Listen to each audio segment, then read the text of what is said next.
بسم اللہ الرحمن الرحیم۔ السلام علیکم ورحمۃ اللہ وبرکاتہ۔ کل میری نظروں کے سامنے سے سعادت حسین منٹو کے کچھ الفاظ گزرے ہیں جس میں انہوں نے لکھا تھا کہ شیطان اتنا بڑا گستاخ تھا کہ اس نے سیدھا خدا کو کہہ دیا تھا کہ میں نہیں کرتا سجدہ، اور مردود ہو گیا تھا، اور خدا اتنا بڑا سیکولر ہے کہ اس نے اختلاف رائے پر شیطان کو مارا نہیں بلکہ مہلت دی کہ اپنے نظریے پر لوگوں کو قائل کر سکتا ہے تو کر لے، لیکن یہ خدا کے ماننے والے پتہ نہیں کس مٹی کے بنے ہیں۔ منٹو صاحب نے جو سمجھا وہ لکھ دیا۔ مجھے ان سے کوئی اختلاف نہیں، مگر میری ذاتی رائے کے مطابق یہ بات اللہ تعالیٰ کے سیکولر ہونے کی نہیں بلکہ غفور الرحیم اور زبردست حکمت والا ہونے کی نشانی ہے۔ میں آپ کے سامنے ایک واقعہ بیان کرتا ہوں۔ ہمارے علاقے میں ایک غریب کسان تھا، بہت محنتی تھا، تقریباً 15 سے 16 گھنٹے کام کرتا تھا، مگر اس کی سب سے بڑی خوبی یہ تھی کہ وہ 5 وقت مسجد میں نماز ادا کرتا تھا۔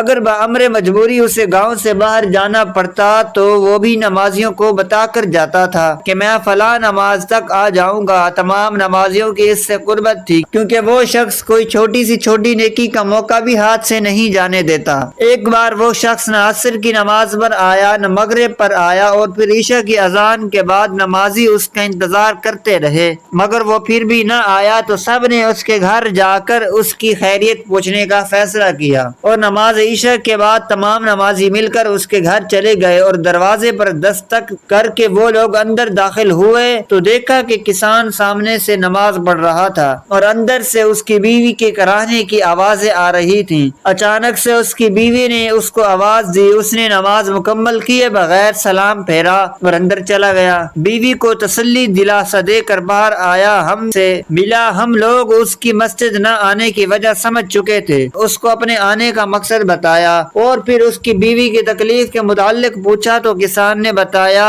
کہ اس کی بیوی امید سے ہے، بچے کی پیدائش کا وقت ہے، بیوی سخت تکلیف میں ہے اور گھر میں اتنے پیسے نہیں ہیں کہ بیوی کو اسپتال لے جا سکوں۔ کسان کی بات سن کر سب نمازی اپنے اپنے گھروں کو دوڑے، گھر میں موجود جمع پونجی اور ساتھ اپنی بیویوں کو لے کر آئے۔ 2 نمازی گھر میں پڑا ہوا کھانا بھی اٹھاتے لائے، پیسے کسان کو دیے، اس کے لیے تانگے کا انتظام کیا، اسے اور اس کی بیوی کو شہر روانہ کر دیا۔ اللہ تعالیٰ نے کسان کو بیٹے سے نوازا۔ صبح فجر کے وقت وہ واپس آئے تو کسان کے 2 نمازی ساتھی اس کے گھر میں موجود تھے۔ ان کی بیویاں کسان کے گھر میں رکی اور وہ نمازی اپنے دوست کو لے کر مسجد میں نماز پڑھنے چلے گئے۔ وہاں سے واپسی پر سب مل کر کسان کے گھر آئے، اس کو بیٹے کی مبارکباد دی۔ کسان نے ان سب کو شکریہ ادا کیا۔ ایک نمازی نے کسان سے ازراہ مذاق کہا کہ کل تم تو خدا کے گھر کا راستہ بھی بھول گئے تھے، جس پر اس کسان نے مسکرا کر جواب دیا، میں خود جتنی تکلیف میں ہوتا تو خدا کے گھر میں ضرور آتا، آج میرا محبوب تکلیف میں تھا، مجھے سوائے خدا کی ذات کے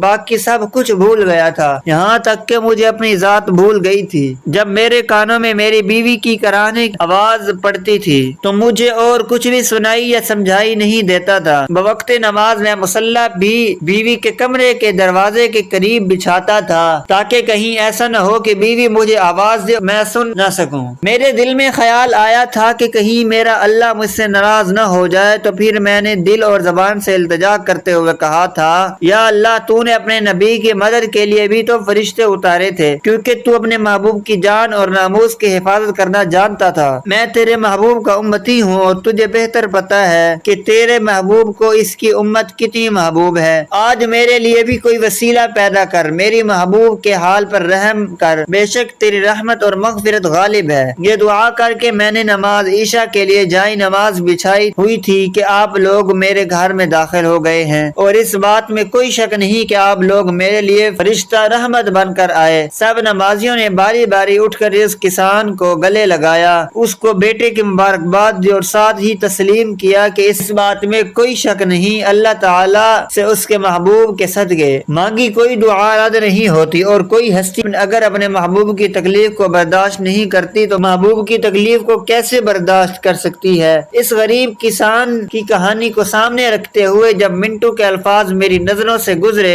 تو مجھے حیرت ہوئی کہ اتنے بڑے شخص جس نے معاشرے کو اتنی باریک بینی سے دیکھا اور برکھا ہو، وہ اتنی سی بات نہیں سمجھ پایا کہ خدا سیکولر نہیں، غفور الرحیم تھا، اور شیطان کو مہلت دینے کی وجہ خدا کی حکمت تھی، کیونکہ یہ شیطان جب مشرکین مکہ کے ساتھ کھڑا ہوا تو خدا نے اپنی محبوب کی مدد کے لیے فرشتے اتارے۔ میں محض اتنا کہنا چاہتا ہوں کہ بات اللہ تعالیٰ کی ذات کی تھی اور اللہ تعالیٰ کا غفور الرحیم تھا، اس لیے اللہ تعالیٰ نے شیطان کو مہلت دی کہ جا کر لوگوں کو اپنے نظریے پر قائل کر لے۔ اگر بات رب کے محبوب کی ہوتی اور یہی حکم اگر شیطان نے رب کے محبوب کا مانا ہوتا تو اس کا نتیجہ کہیں مختلف ہوتا۔ جس طرح کے کسان کی کہانی میں اگر کسان خود تکلیف میں ہوتا تو ہر حال مسجد میں جاتا، لیکن جب اس کا محبوب تکلیف میں تھا تو وہ اپنے سب مشاغل کو بھول چکا تھا، اسے فقط یہ یاد تھا کہ اس کا محبوب تکلیف میں ہے۔ منٹو صاحب میرے لیے محترم ہے، مجھے ان سے کوئی اختلاف نہیں، بس میں نے اللہ تعالیٰ کے فیصلے کو اپنی نظر سے دیکھا اور اپنے نظریے سے لکھا، انہوں نے اپنی نظر سے دیکھا اور اپنے نظریے سے لکھا۔ اختلاف رائے سب کا حق ہے، آپ لوگ مجھ سے بھی اختلاف رائے کر سکتے ہیں۔